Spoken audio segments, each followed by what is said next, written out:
That was good.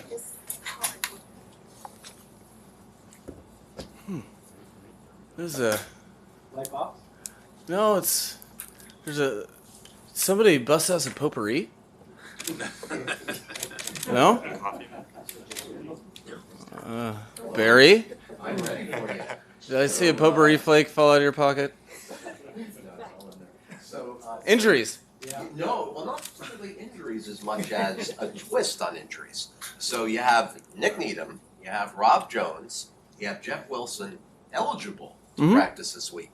The question is, will they practice this week? Well, there's two of those players that their 21-day window will begin today, and that's all. Now, Nick Needham and Rob Jones will start their 21-day window in their process to get back. Excited for both of them. They've worked hard to get back to this spot, and that window is key that we'll utilize to make sure that within that they're ready to go and we don't get ahead of ourselves so that they can put tape that they feel good about on the field. So theirs will start, and we're just working our way with Jeff. Feel good about that, so that we're starting to get a little healthy. So it's good news. So both of those guys will practice today. Is that the belief with the window being open? Oh, yeah.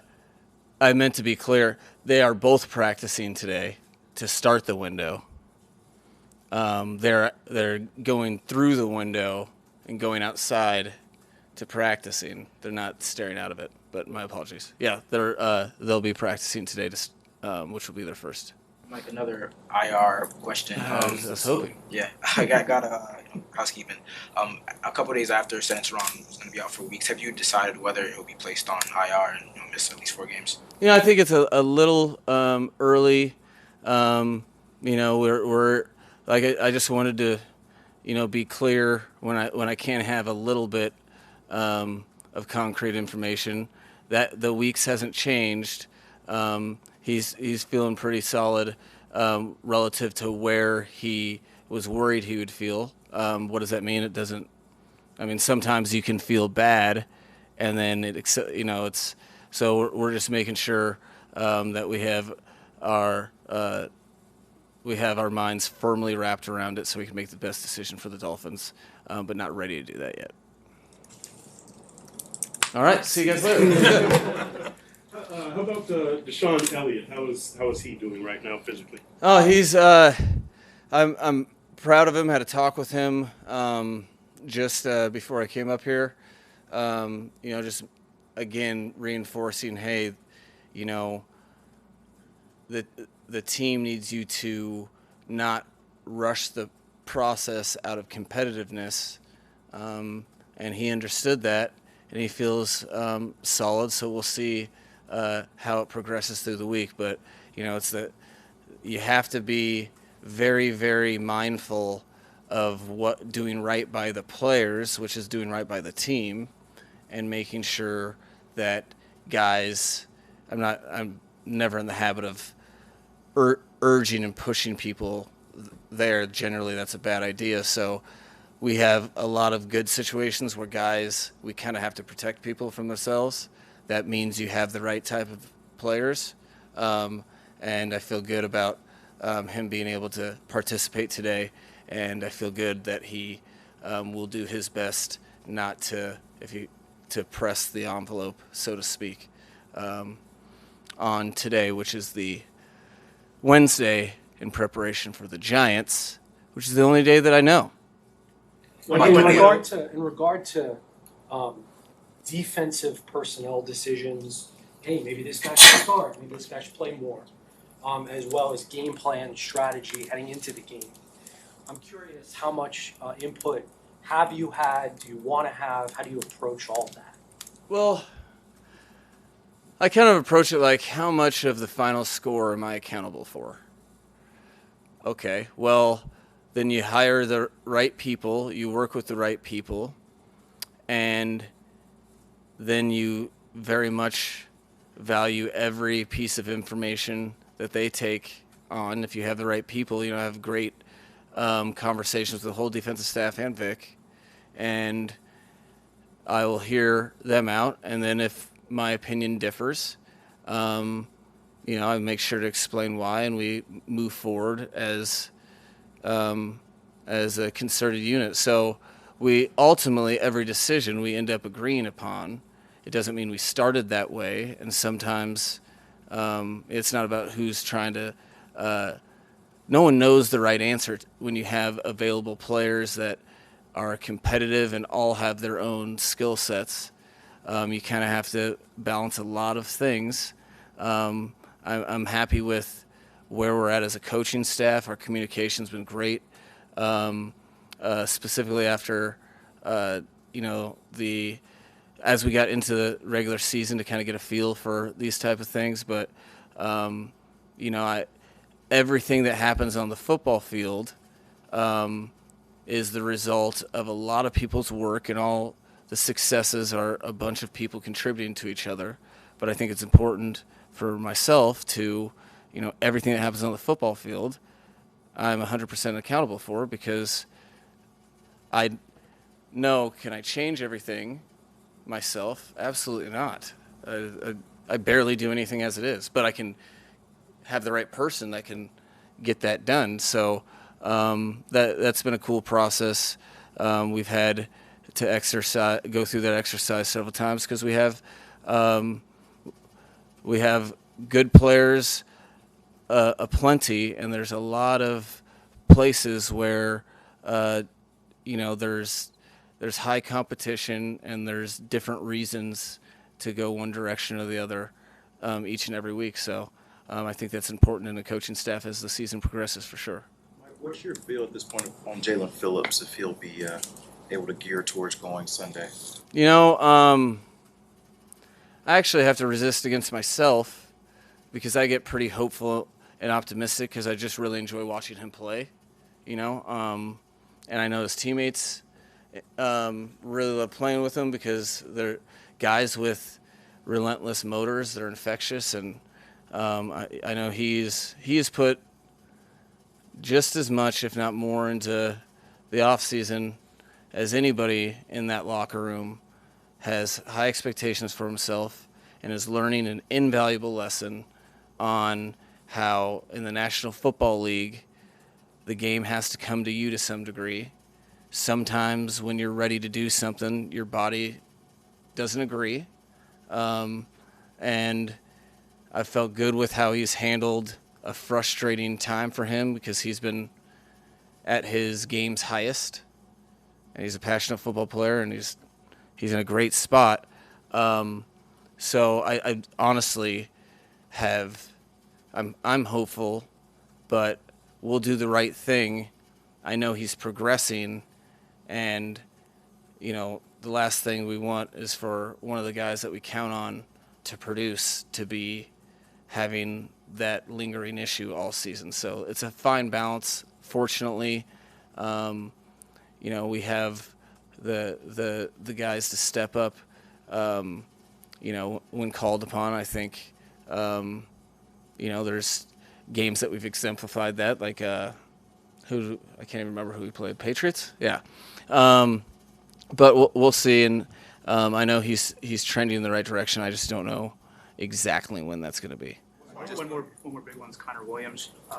Is he in tractor practice today? And to follow up, if I may, Liam Eichenberg, is he still your backup center? Yeah, no. Like I told you guys, there's, someday, you guys are gonna have a little faith in anything that I ever say up here. Liam, like I said, there was some really good things that happened in the game. There were some things that Liam would like to have back. I know, I have a visceral memory of Connor Williams on Monday, and you want to talk about a guy that is crawling out of his skin to play, about the right stuff, things that he can't control, that injury. he takes it of the mindset he needs to get back as fast as possible to help his teammates. I feel pumped for Liam's game as his first game as a center. If I thought that was the ceiling that he could perform at, my feelings may be different. But I'm not sure if you guys have ever done something for the first time ever. But it's definitely not your finished Picasso piece.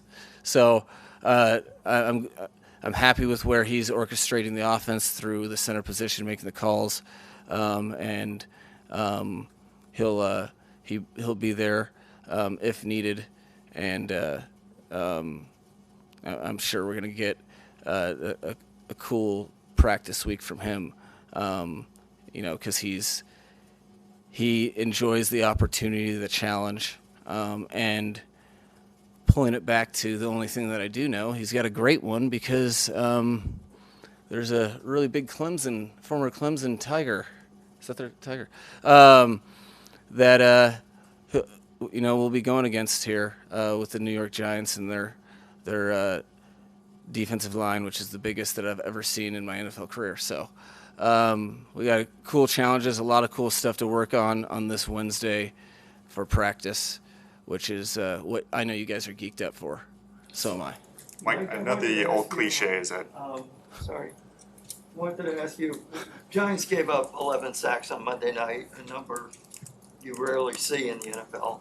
When you look at that on film, what did you see? I'm not asking for your game plan, but what can you say about maybe opportunity? Or if you're a coach whose team gave up 11 sacks, he'd probably be circling the wagons, I would imagine. No, what's interesting is that game, when you watch it, from my perspective, I see an offense that's close because I don't know the stats. You guys could, hopefully the fingers will be triggering right now, but like 11 sacks with the completion percentage that he had, it felt like to me when I was watching it was either completion or sack, which means there's the way I see it and probably the way, I have the most respect or I have all the respect in the world for Coach Dayball, and like the difference between sack and completion is that finite.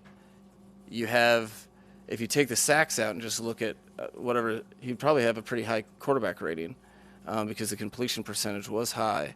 And so then you're, competitively assessing, how can we have those be completions or incompletions? Are we getting greedy? Those type of things that are nuances that nor myself nor you guys would have any idea about. So I think 11 sacks, I've been a part of an offense that's done that before, and I know that we didn't have a completion percentage like that.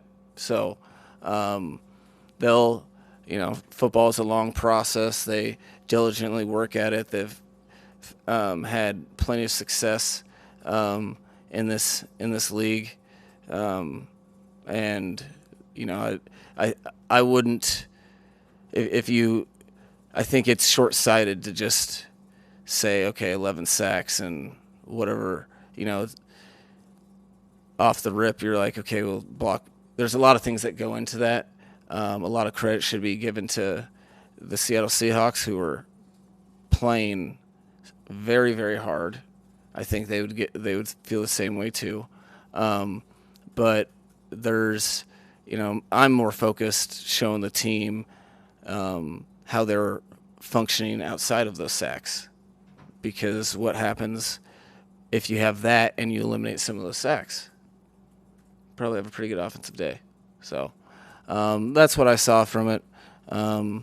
I think anybody that would be taking that for the absolute or the rule would be setting themselves up to get set up. What are your thoughts on the idea of a get-right game in the NFL? Is there such a thing? Whoa. There is no such thing as like scheduling out wins or checking off boxes. And anybody that has done that exercise needs to do an after-action report, because everything that you think you know, you don't. This is a team game where effort, intent, focus, camaraderie, momentum, emotions, like so much goes into it. It's a bunch of independent opportunities to do, something we've all been working for our entire lives. A get right game doesn't make any sense to me, because that, I don't think anybody in our locker room is looking at it like that. It is hard enough to get your game to its best. And when you've left some stuff to be desired, as I know our locker room feels, the thing you want to do is be focused on yourself and how it applies to the opponent every single week. And even if you approach something as a get right game and you're fortunate, like you set yourself up to lose for one, but let's say you're fortunate enough to win. You have now lost your competitive momentum and in your process of progressing throughout the season, that even though you may have squeaked out a win, the residuals you will pay for as the season progresses. So to me, I don't know. It will forever be that way. There's nothing guaranteed in this league, and it takes so many people for things to look a certain way. And if a couple people can do X, Y, or Z better, all of a sudden our product looks totally different. I do not care about any other team in the league. I do not want us to progressively get worse. So there's a get right. You'll get learned a lesson, and it happens every year. And it's you can't do it if you're trying to be your best version of yourself, because there's too many good players, too many good coaches, and shoot, this game will be one less game that I'll have in my career moving forward. Mike, It's just science, so I'm not looking past that. Any neck injury is worrisome. Have you gotten any more clarity on Ezukanma as to whether it's a season-ending injury? Hopefully not. I think, there's the, exploring that, that issue that he had in college. I'm very hesitant to have a timeline. I don't think it'll be a season, but first and foremost, we want to make sure that he is healthy and ready to go and able to play his best self, and that's something that we are steadily getting to the bottom of. And like I said, I don't foresee it being that, but I really don't know the timeline on that one. So. I know the old cliche is, it's a copycat league, but when a team has success against your offense defensively, how often do you see that some of those same schemes brought to the next week? Well, no, it's funny. Quite literally, every play that we've ever run has been copied in some way, shape, or form, because I'm not sure what you guys believe, but we did not invent the forward pass or the handoff. And it's a joke, but that's like everything's a derivative of other things. And I think that since probably 2000, whenever the All 22 was contracted out, and then everything got digital in 2013. I want to say about 17 or 18, how easy it is to look at the explosive plays in the league, all you can generally if something works one week, it's showing up somewhere.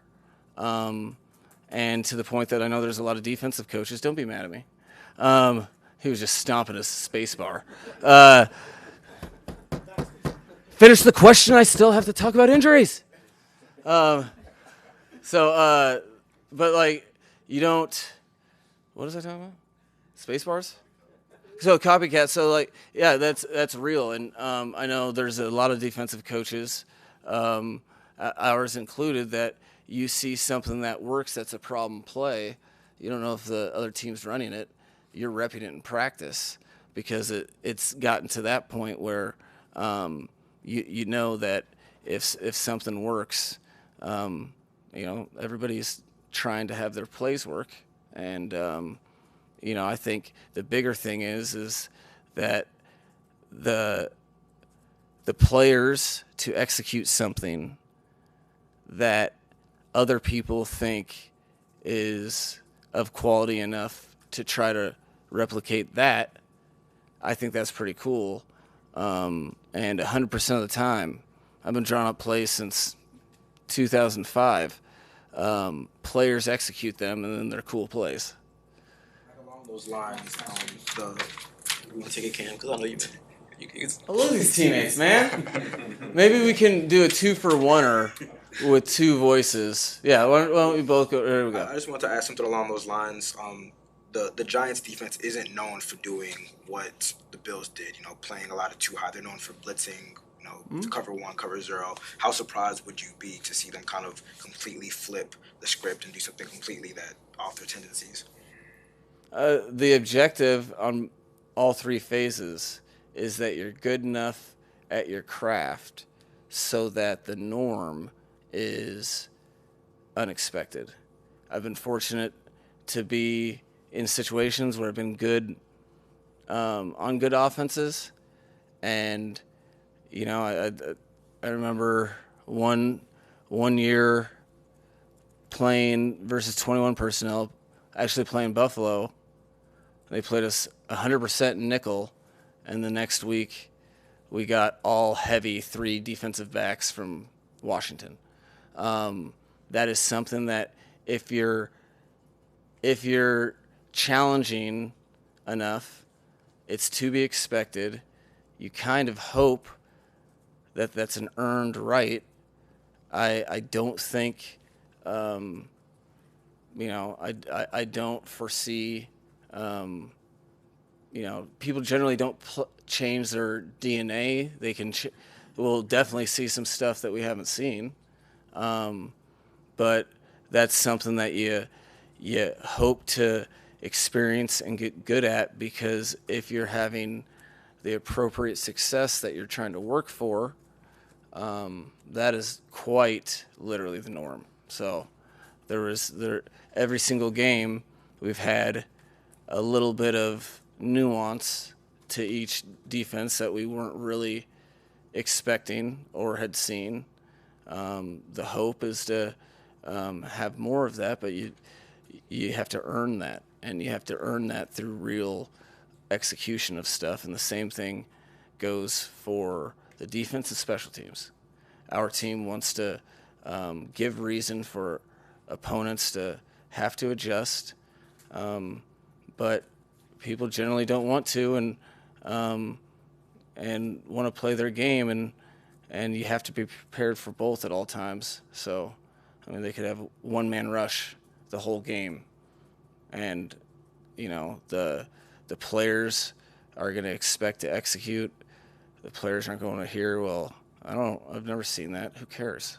And the fans will still want the results, and same as you guys. So you'll show up at press conferences with potpourri apparently. So that's something that will always be the case, and if we work the right way over a long period of time, that you hope that that's the norm on all three phases, because that means you're doing enough to cause concern for your opponents.